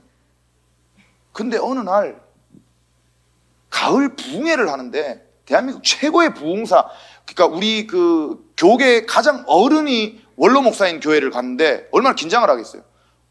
아침부터 가가지고 기도했어요. 얼마나 간사님들이 부담스러웠겠어요. 보통 보면 9시면 강사들 한 8시 40분에 오거든요. 11시에 갔어요, 제가 오전에. 다들 놀래더라고.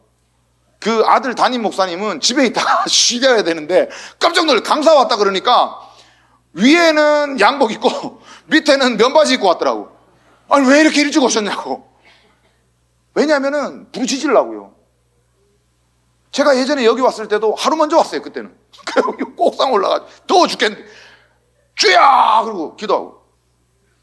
뭐 하겠어요? 하나님, 나는 지금 여러분들한테 제가 나누었듯이 인생에 성공을 한 번도 해보지 못한 놈이에요.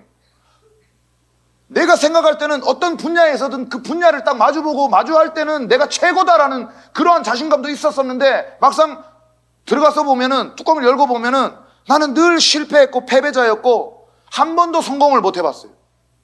그러니 내가 뭐를 하겠어요? 지금도 성령님을 붙들고 있고, 아유, 예수님이 나를 이 자리에 세우시니까 예수님이 하셔야죠. 나는 그냥 저 스피커입니다. 이거예요. 막 부르짖고 있는데, 아들아, 너는 아직 십자가를 모른다 그러더라고. 야, 당황스럽지 않겠습니까? 수학 문제 100점 맞았는데 수학 선생님이 너는 아직 수학을 몰라 그러는 거예요. 이게 뭐냐? 예? 아니, 그거를 지금 얘기하면 어쩌란 얘기십니까? 그럼 나 9년 동안 뭐 한 겁니까? 내가 가르쳐 줄게, 잘 들어. 그러시더라고요. 저는 어떻게 늘 했냐면, 여러분, 저는요 진짜 자살하려고 했어요. 전 투신하려고 했어요. 이 세상에 소망이 끊어져 버려가지고 더 이상 성공하려고 하는, 일어설 수 있는 힘도 없고 좌절을 하고 절망하고 소망이 끊어지니까 판때기를 다시 깔라고 그랬어요. 불교는 윤회입니다. 죽으면 다시 태어나요. 그래서 다시 태어나서 판을 새로 잘라 그랬어요. 뭐 이렇게. 그런데 사실은 죽으면 다시 태어나는 게 아니었더라고요. 죽으면 지옥으로 가든지 천국으로 가든지 영원히 살아요. 큰일 날 뻔했었습니다. 근데 예수님이 강한 오른손으로 나를 붙드시고 나를 구원해 주셨어요. 마치 아들아, 내 손 잡아라. 예수님, 빨리요. 더, 나 땡겨주세요. 빨리, 야, 좀 빨리. 예수님, 아이고, 감사합니다. 야, 내가 진짜, 예수님 손 안 잡았습니다. 진짜.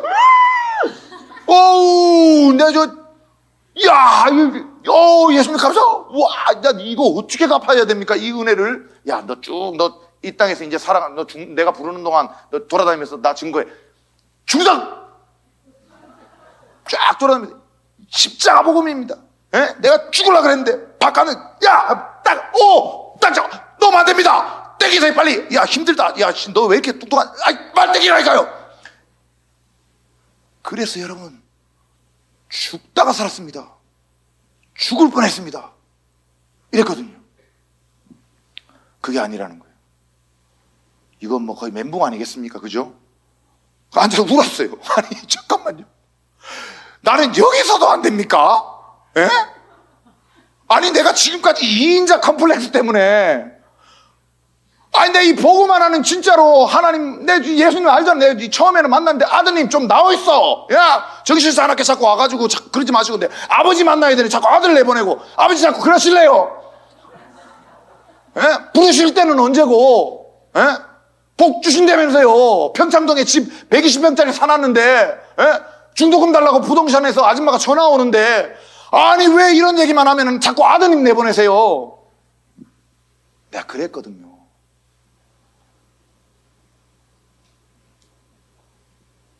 그거 아니야 그러더라고. 여러분 잘 들어요. 내가 너한테 내 사랑을 가르쳐 줄게. 너 그날 그 자리 기억나지? 예, 그럼요. 그걸 어떻게 있습니까? 비가 막 내리는데 마지막 담배를 쭉 팔고 하늘을 탁 보는데 그냥 눈물이 추추추 떨어져요. 왜냐하면 내가 진 거예요. 하나님이라는 존재가 아니라 조물주라고 하는 신을 나는 인정했어요. 근데 왜 하필이면 이 80억 인구 중에 나한테만 꼽혀가지고, 아니 한눈도 좀 팔고 하시지. 내가 성공하려고 하면은 야 이제 성공했다라고 하려고 하면은 훅 불어가지고 무너뜨려 버리고. 여러분, 저는 찜질방에서 살 때 이 손에 손바닥에 양쪽에 여기에 300바늘, 여기 300바늘, 600바늘을 찢었어요. 면도칼로. 왜냐하면 여러분들은 이게 아우 좀 뭐 하지만 세상 사람들은 관상도 있고 손금이라는 게 있어요. 이 손금을 바꿔버리면 운명을 바꿀 수 있다라는 게 있어요. 철학관에 가면 사주를 보는 때 1월 1일 날 화장실에 들어가가지고 얼마나 절박했으면 찜질방 화장실에 가서 새벽에 딱 기다렸다가 동이 탁 틀 때 108배를 하고, 신이여 제발 나를 도와주십시오. 내가 진짜 잘할게요. 내 인생 최고의 가치는 성공입니다. 나 이거 포기 못합니다. 한 번 사는 인생, 신이여 나 좀 도와주십시오. 그렇게 하고 화장실에 가서 일회용 면도기를 하나 사서 그 면도기 칼 뽑아가지고 300바늘을 잘라버렸어요. 여기 300바늘, 손금을 바꿔버렸어요. 그 정도로 끝까지 한번, 갈 때까지 가서 한번 맞짱을 떠봅시다. 나는 성공을 해야 되고 당신은 내가 성공하는 걸 방해해야 되고, 누가 이기는지 끝까지 한번 해봅시다. 조물주 빼고 신들이 많으니까 누구든지 내가 편먹고 당신하고 끝까지 붙을 겁니다 라는 이 패기가 있었지만 여러분 덤비지 마세요. 큰일 납니다. 예? 혹시라도 또 저 멋있다 여기까지 혹시 지금 자다가 일어나가지고 이 얘기만 듣고 다시 이제 졸음신이 와가지고 졸음이 역사해가지고 자다가 뭐 갑자기 안 되는, 따라하지 마세요. 근데 그러다가 주님 만납니다. 그러니 이렇게 쳐다보고 있는데 얼마나 서럽고 주마등같이 나의 모든 것이 지나가는데 어땠겠어요? 눈물이 축축축축 떨어지면서 당신이 이겼습니다. 이 고백을 하는데 와, 밑을 조금 있으면 이제 떨어져야 되잖아요. 여긴 내가 졌잖아요. 시선을 둘 곳이 없어. 그때 하나님이 개입하셔서 제가 살았을 그때를 생각나게 하시면서 너 그때 기억나지? 그럼요. 제 안에 국회의원, 정치인, 재벌가 회장님부터 시작해서 도원 결의를 맺은 지인들 수두룩 빽빽 2,500명이 있었어요. 이 핸드폰 안에. 근데 나 좀 도와줄 수 있어요? 라고 연락을 할 수 있을 것 같은, 그리고 나를 도와줄 수 있을 것 같은 내 지인이 한 명도 없어요. 내가 잘 되고 내가 뭔가 드러나는 자리에, 빛이 나는 자리에 서면 팍 달라붙어요, 사람들이. 그러나 내가 가장 음지에서 진짜 누군가의 도움이 필요할 때는 다 떠나버려요. 아무도 없어요. 너 그때 기억나지? 그럼요. 기억나죠. 아들아, 예.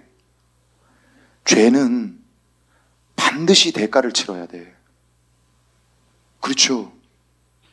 너의 죄를 그때 탕감해주고 그냥 용서해준 게 아니야.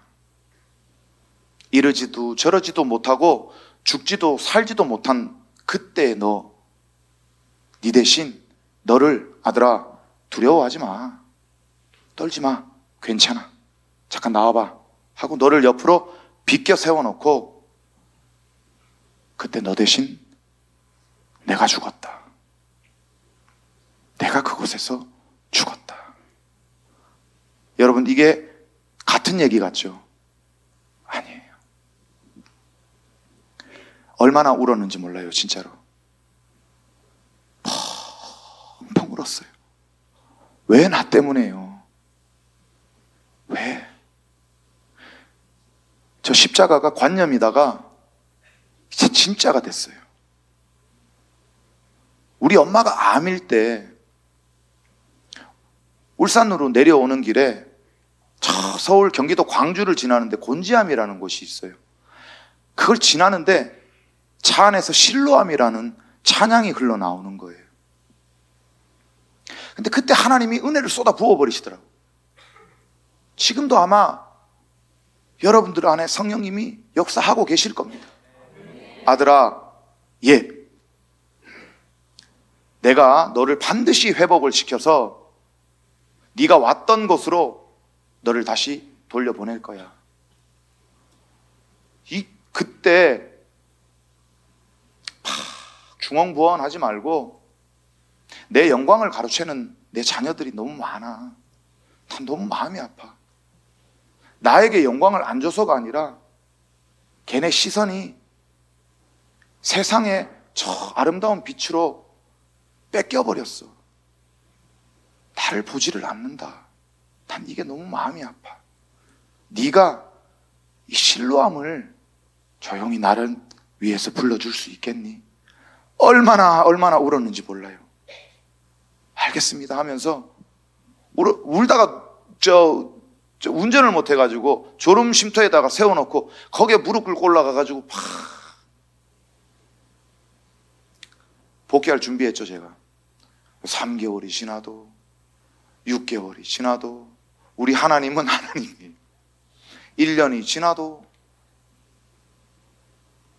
아니 엘리야의 구름은 저기서 하나가 요만한 게 떠올리려 됐지. 나는 앞뒤가 다 막혀. 도대체 아니 복귀시켜준다 그래가지고 스킨케어 청담동에 끊어놓고 한 달에 200만 원을 빌려가지고 그 결제해놓고 있는데 미용실의 원장은 이제 더 이상 정운택이는 끝났으니까 우리 미용실 우리 샵에 안 오겠지 했는데 어느 날 내가 간 거예요. 깜짝 놀래더라고. 완전 예수님 만난 것처럼. 어떻게 오셨네요? 뭘 어떻게 오냐고. 다시 복귀한다고 그랬더니 아니 당신이 어떻게 복귀를 하냐. 걱정하지 말고. 그렇지 않니? 하나님 믿어 안 믿어? 아이 믿지. 그랬더니 뭐라 그러는지 알아요? 하나님이 나를 복귀를 시키고 돌려보낸다 그랬다. 어머 할렐루야 할렐루야 할렐루야. 근데 언제요? 나도 모른다. 근데 한두 번이지. 머리는 한 달에 한 번씩 잘라야 돼요. 갈 때마다 그러는 거예요. 언제 복귀해요? 아니 한 2달째 얘기가 없으면 그냥 조용히 좀 침묵을 해주면은 서로가 덜 무한한데 갈 때마다 언제 내가 어떻게 아냐고. 아니 근데 왜 왔어? 아니 돌려보낸다 그러니까 왔지. 이런 삶을 살다가 나중에 지치더라고요. 그러다 까먹었어요. 에라 모르겠다. 내가 그럼 그렇지. 80억 인구 중에 이렇게 3번이나 폭행사고를 쳤는데 나 같은 놈이 다시 어떻게 연예계 배우로 복귀를 해? 에이 말 같지도 않은 소리지. 잊어버렸어요. 그리고 이제 하나님의 연단을 받는 시즌이었어요. 제가 성경을 읽고 있는데 오늘 본문 요한복음 9장을 딱 갔는데 얼마나 많이 읽었겠습니까? 저는 그때 은둔 생활했어요. 폐가에서. 무섭죠. 저 경기도의 배밭 뒤에 무덤도 많은 그런 곳에서 그렇게 의리의리한 집에 살다가 그러니까 밤낮 할 게 뭐가 있어요? 성경만 읽고 기도하고 살려주십시오. 나 붙들어 주십시오. 예수님 보혈을 뿌립니다. 예수님 보혈 뿌립니다. 예수님 보혈 뿌립니다. 샬라칵박 이알람 막 그러니까 살기 위해서 읽어야 되는 거예요. 살기 위해서. 예? 예? 밤에 불 켜놓고 전기세가 얼마나 많이 나올지 몰라요. 아니 이 외딴 폐가에 전기세가 왜 이렇게 많이 나와? 왜 이렇게 많이 나오고 있는 24시간 켜놓으니까 막 읽고 있는데 얼마나 많이 읽었겠어요. 성경을 살기 위해서 읽었다니까. 어느 날 초저녁에 오늘 본문이 요한복음 9장이 쑥 들어오는 거예요. 날 때부터 맹인 보내심을 받은 자. 나 선교사네. 아 배우가 아니구나. 난 미셔너리구나. 아 미션 가지고 아하. 그 한 1년 반 지났어요. 마당에 나가가지고 막, 예? 한 1년 반을, 그렇게 인간이라는 게 그래요. 에휴, 아멘, 할렐루야. 하다가 막, 밤만 되면 불 켜놓고, 살기 위해서 막, 이러고, 이게 막 쑥 들어오니까, 어두운 밤에, 막 그런 게 또 막, 예? 왜 지금 얘기하세요? 빨리 얘기해 주시지. 막 그러고, 이게 막 쑥 들어오니까 실로하니 선교사. 그래가지고 막, 예? 정준호 형한테 전화하고 막, 매니저한테 전화하고 막, 예? 나 선교사로 가는 거야, 선교사. 아, 이게 아니라 가지고 길이 안 열렸나 봐.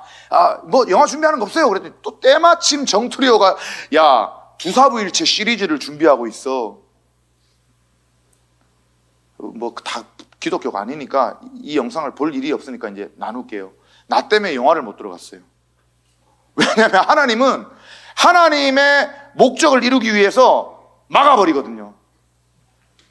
아마 나를 빼놓고, 야, 정은택이는 폭행사고도 치고 쟤 뭐 또 기독교 멋져, 야, 쟤 빼고 가자 했으면 그 영화가 들어갔을 거예요. 못 들어갔어. 이게 무슨 얘기야? 하나님 복 줘야 되는데 갑자기 끝까지 지금 가거나 지금 자면 안 돼. 지금 깬 사람 옆에서 설명해 줘야 돼요. 때마침 정트리오, 정준호, 정웅인, 정운택, 김상중 이렇게 해서 그 두사부일체 시리즈 영화를 몇 편을 만들었어요.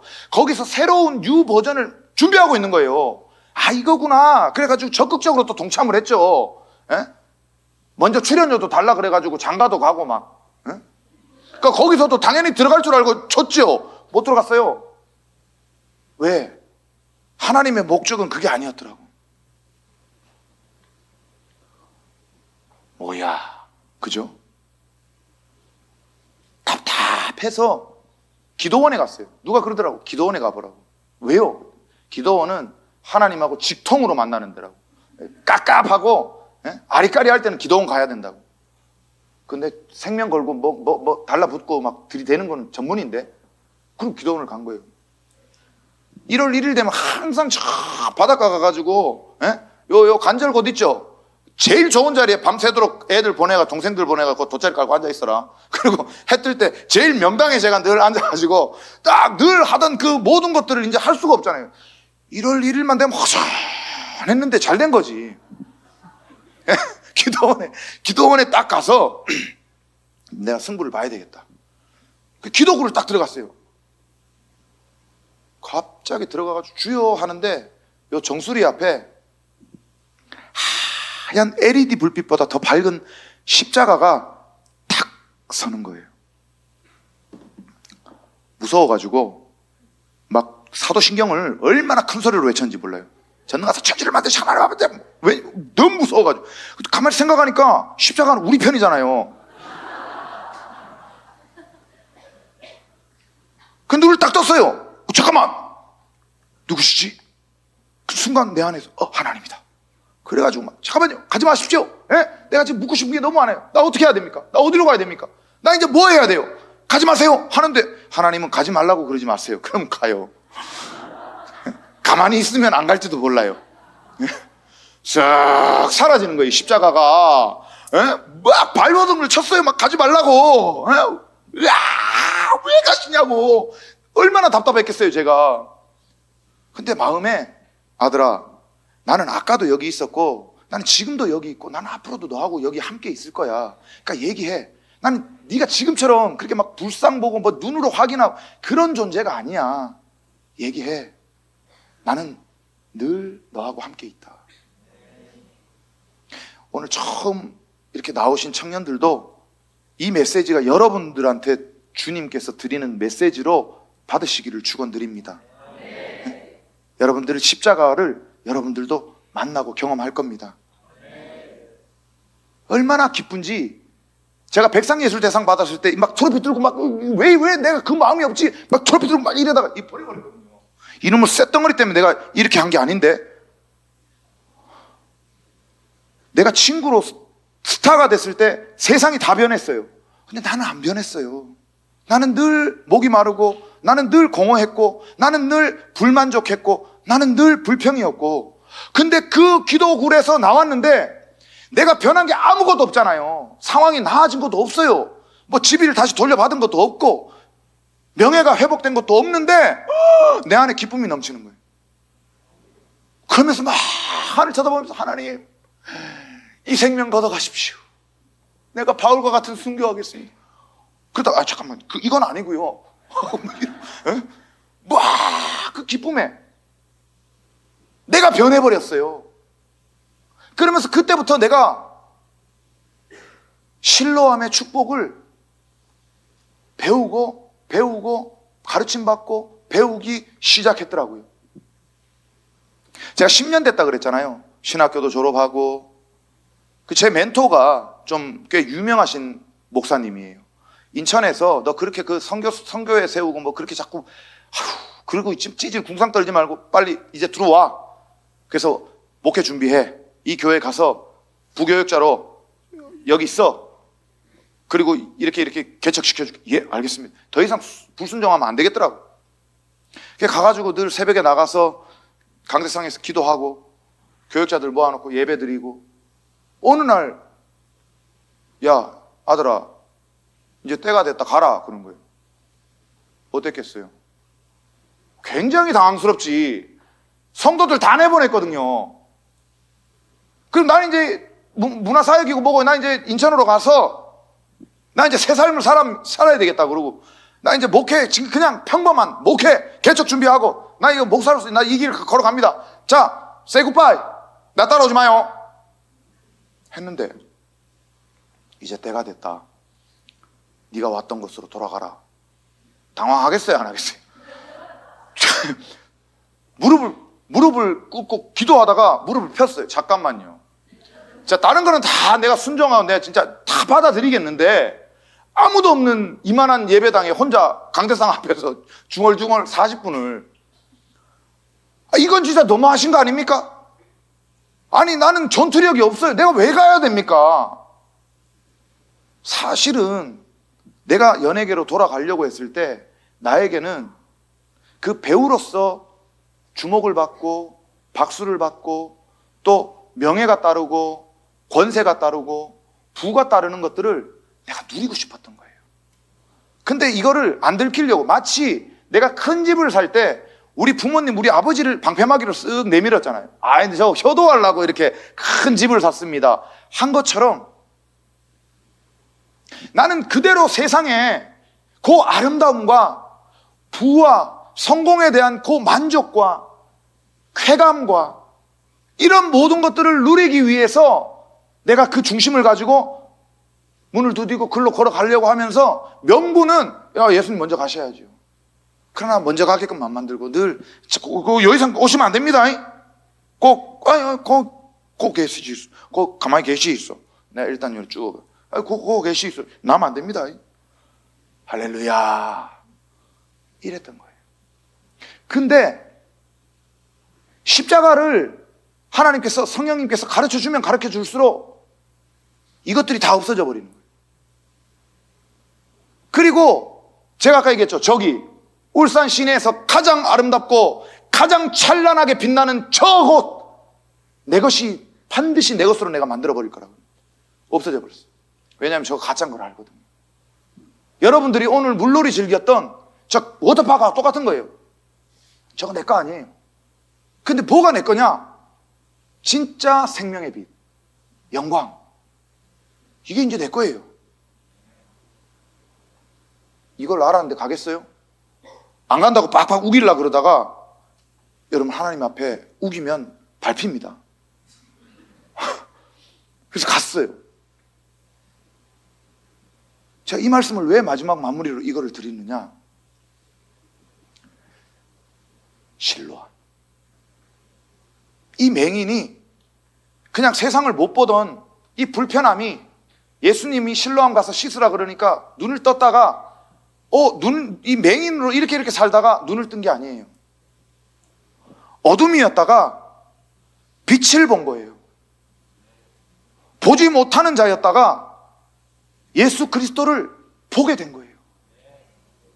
그리고 이 땅에서 이는 이제 가장 귀한 가치 있는 삶을 살아가기 시작했어요. 그게 뭐냐? 내가 예수를 만났습니다. 나는 눈이 감긴 맹인이었습니다. 나는 내 인생이 어둠이었습니다. 나는 지옥으로밖에 갈 수 없는 존재였습니다. 근데 내가 예수를 보게 되었습니다. 여러분도 예수를 보십시오. 유일한 이 어둠에서 탈출구입니다. 맹인이 삶이 바뀌어버린 거예요. 육신에서 영적으로, 이 땅에서 하나님 나라로. 제가 그랬어요. 그래서 저는 이제 그 실로암의 축복의 삶을 살아가고 있고, 여러분에게도 그 실로암의 축복을 나눠주고 있는 거예요. 여러분, 저 불빛 있잖아요. 저 없어져요. 우리 아버지 막 내 동생들은 슬퍼하더라고요. 저는 하나도 안 슬펐어요. 저는 그 100평짜리 집을 빼앗겼을 때, 길거리로 쫓겨났을 때 술이 이만큼 취하면 늘 10시 되면은 지인 한 명이 집에 들어가요. 미치는 거예요. 나는 갈 데가 없는데 얘들은 갈 데가 있고 기다리는 가족들이 있어. 돌아버리는 거예요. 11시, 12시 되면 나 혼자 남아. 그러다 보면 술이 취해가지고 어느 순간 정신을 차리고 보면 그 쫓겨난 우리 집 앞에 먼 발치에서 우리 집을 바라보면서 그렇게 날이 셀 때까지 울었어요. 내가 왜 이렇게 됐지? 용납이 안 되고 용납할 수가 없고, 그러니까 저 집보다 더 좋은 집을 나는 다시 내가 소유를 해야 되고, 나는 그곳에서 살면서 한 번밖에 못 사는 이 삶을 내가 누리고 싶었고, 근데 실로암의 축복이 나에게 임하니까 그 집이 아니라 보이지 않던 진짜 집이 보이는 거예요. 그게 어디냐? 아버지의 나라에 예수 그리스도의 그 은혜로 지어진 하나님의 나라의 천국의 집이에요. 거기에 나보다 먼저 내 아버지를 수지의 그 큰 집의 100평짜리에는 남들에게는 효도를 위해서 내가 이 큰 집을 샀습니다라고 하지만, 우리 부모님은 여기에서 누리지도 혜택을 받지도 못했고 살지도 못하고, 그리고 우리 아버지는 이 땅을 떠났지만 이 땅에서는 효도를 안 했지만, 내가 예수님이 예비해 놓은, 하나님이 예비해 놓은 저 집, 저 나라에는 내가 우리 아버지를 진짜 저기로 영접하고 우리 아버지에게 효도를 했어요. 우리 아버지는 하나님 나라가 있어요. 그러니까 안 슬퍼요. 왜? 곧 만나니까. 이 땅에서는 내가 우리 아버지를 효도하는 그 집을 못 구해드렸지만, 우리 아버지 가슴에 빗으로 남아가지고 저 울산의 도시가 내려다 보이는 저 수많은 불빛 중에 정말 절기로 외쳤지만, 그래도 우리 아버지는 끝까지 이 땅을 떠날 때까지 번듯한 집에서 살아보지를 못했어요. 근데 나는 하나도 미안하지를 않아요. 우리 아버지는 진짜 집에 가셨거든요. 여러분도 그 집을 한 채씩 분양을 받으셨습니다. 축복합니다. 여러분, 그 축복을 이제 여러분들이 이웃을 사랑하고 이웃에게 나누면서 같이 걸어가시기를 축복합니다.